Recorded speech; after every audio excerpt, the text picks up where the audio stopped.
बाल गोविंदम भगत का पाठ पढ़ा रही हूँ। अभी तक का मैंने आपको भगत की विशेषताएं, वो कहाँ कहाँ गए और उन्होंने क्या क्या किया उसके बारे में बताया था। आज मैं इसके आगे का पढ़ाती हूँ। पहले मैं इसके शब्द अर्थ ले लेती हूँ। यहाँ पे एक शब्द है तुल। तुल मतलब होता है लंबी चौड़ी बात, किसी बात को बड़ा चढ़ाकर कहना। अवधि कहते हैं समय को। चुल्लू कहते हैं थोड़ा सा, हाथ में थोड़ा सा पानी लेकर जिसे कहते हैं हम चुल्लू भर पानी। दलील कहते हैं तर्क। एक कोस लगभग 3 किलोमीटर, एक कोस में 3 किलोमीटर होते हैं। सबल कहते हैं सहारा।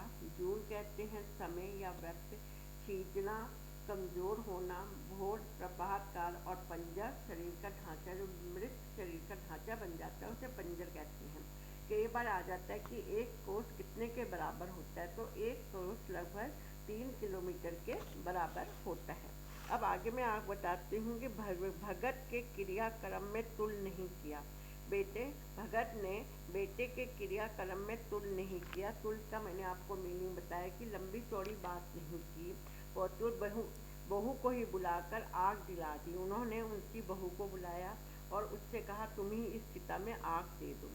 किंतु जो ही श्राद्ध की अवधि पूरी की, जो क्रियाक्रम की अवधि के दिन होते हैं, उन्हें पूरा होने पर श्राद्ध करने के बाद बहू के भाई को बुलाकर उसके साथ कर दिया। उन्होंने उसके भाई को बुलाया और कहा कि अपनी बहन को तुम ले जाओ, और ये आदेश दिया कि इसकी दूसरी शादी कर दो। अब तुम इसे ले जाकर इसकी दूसरी शादी कर दो।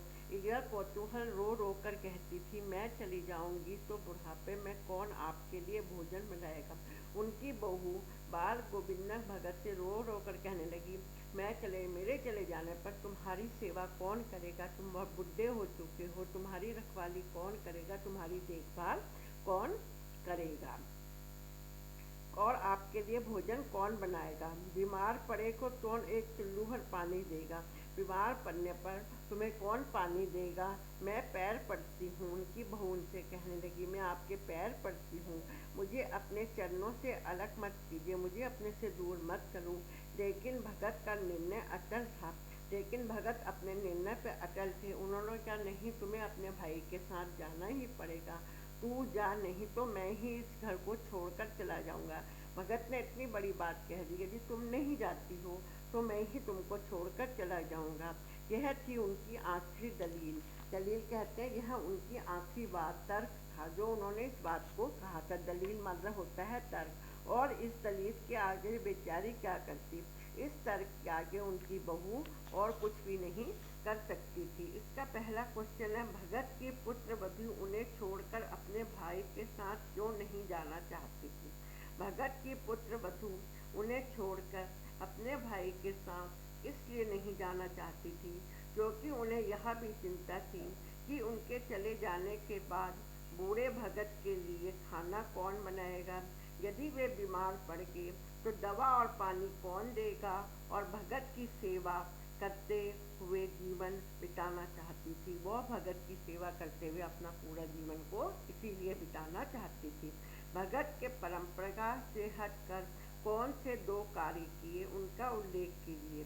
भगत ने परंपरा के हटकर निम्नलिखित दो कार्य किए। उन्होंने अपने बेटे के क्रियाक्रम में आडंबर और दिखावा किए बिना पुत्र वधू से मुख अग्नि दिलाई, उनकी चिता को अग्नि दिलवाई थी। उन्होंने तत्कालीन समाज में प्रचलित विधवा विवाह की मनमानी को न मानते हुए अपने पुत्र वधू को पुण्य विवाह का आदेश दिया था।